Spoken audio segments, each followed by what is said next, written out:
Welcome back to World of Immersion. Today we're going to be talking about Fright Fest at Six Flags Magic Mountain. Now I know the Halloween season is over, however we had the chance to visit a Fright Fest twice this year and there's a lot to be said about this event.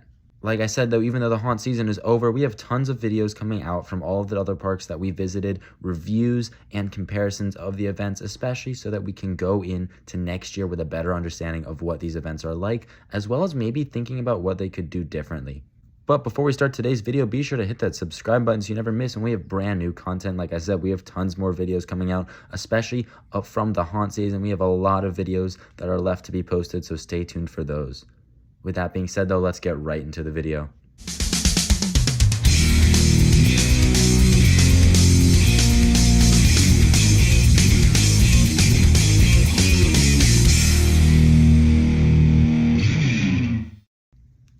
Alright, so starting off, I want to talk about the positives really quick. The maze lineup this year was really cool. It was great having 8 mazes. It's much better than previous years when we've only had 6 mazes, and now they feel like they're on the same level as Horror Nights and Scary Farm with the quantity of mazes and quantity of things to do.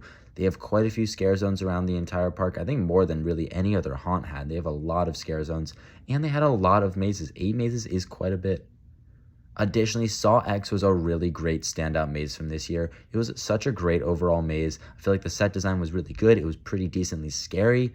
And yeah, just overall, Saw X was a great addition to the lineup, and I'm really excited to see how they go moving forward with using IPs in the parks.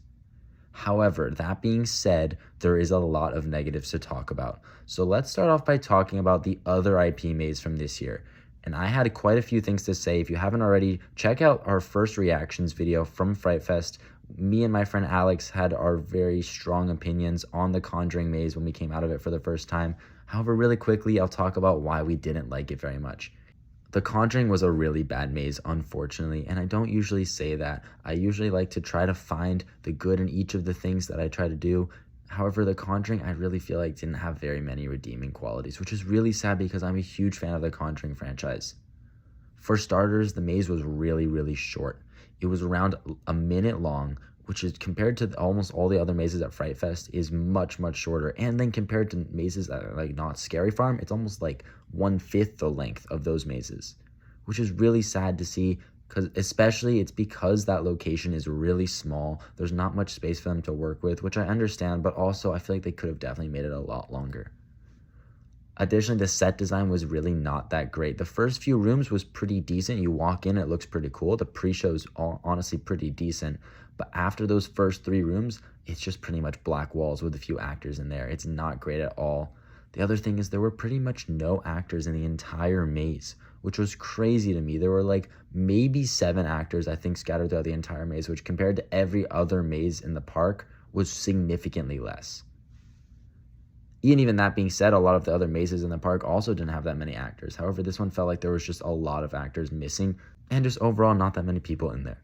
And my final issue with this maze, after going to Not Scary Farm and Halloween Horror Nights a bunch before I went to Fright Fest, this maze was very quiet, which is such a stark contrast to those mazes at Horror Nights and Scary Farm, which are very loud. There's music going, there's audio clips going. It's really cool. I feel like it builds a lot of atmosphere. However, The Conjuring was silent.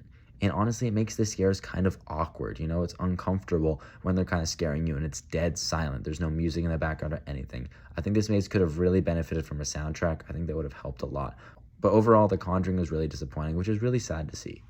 Additionally, the other mazes, it felt like were missing a lot of actors as well. Besides Saw X, which I feel like had quite a few actors in it, every other maze felt like it was very understaffed. Which sucks because I know that the actors in there are doing their best and they're doing a great job with what they're given. However, every maze, I could see spots where there was supposed to be an actor and there was missing one. Especially compared to other events like Not Scary Farm, which have tons of actors in their mazes.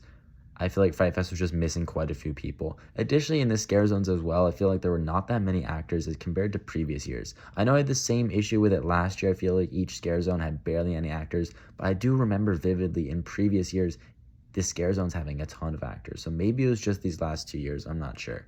However, honestly, the main issue with the event this year wasn't the quality or even quantity of mazes.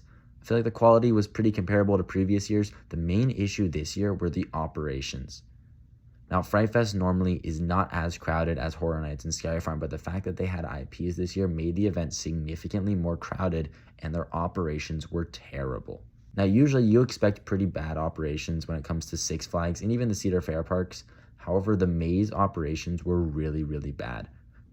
Now, don't get me wrong, letting in smaller groups is completely understandable. Horror Nights can get really annoying when it's practically a conga line through the maze.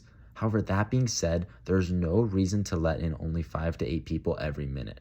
I understand that a lot of these mazes have less capacity inside the mazes because they have less actors in there and they have less staff directing people through the mazes.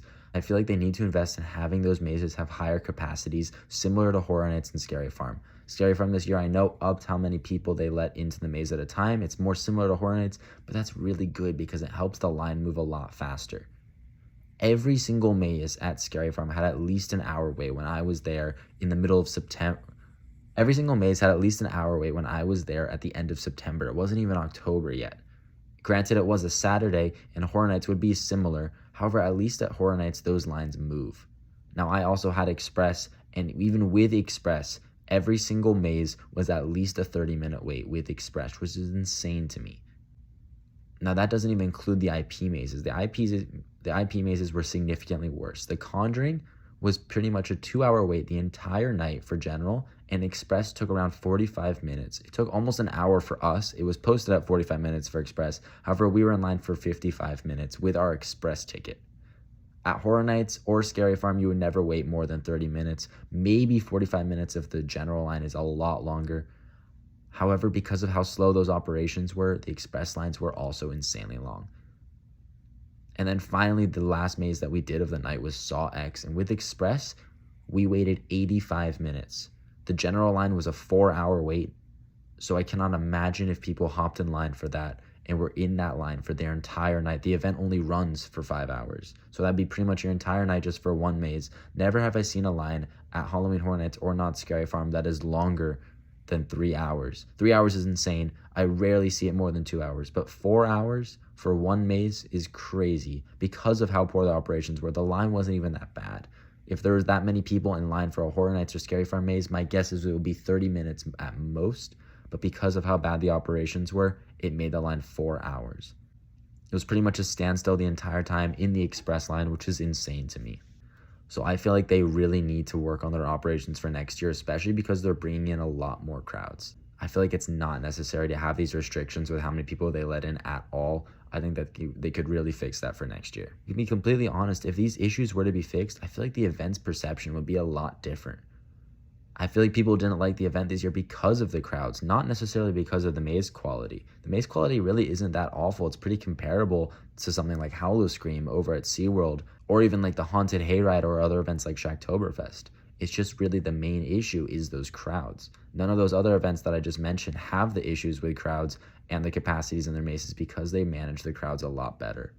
However, that is it with all the negatives I had with Fright Fest this year. It's not an awful event. As much as I am hating on it right now, I did think it was a fun event, and I'm really excited to go back next year, especially seeing what they do with the brand new IPs. I know they said they're going to focus a lot more on IPs, and I think that's a really good thing to do. I just really hope that they work on their operations because it was really miserable waiting 85 minutes in the Express line, especially for Saw.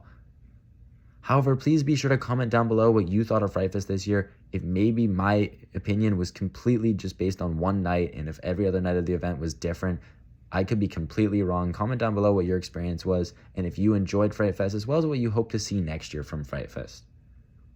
Like I said, we have brand new videos coming out soon from all the other haunts we went to, so be sure to stay tuned for that. But thank you so much for watching World of Immersion today, and we'll catch you in the next video.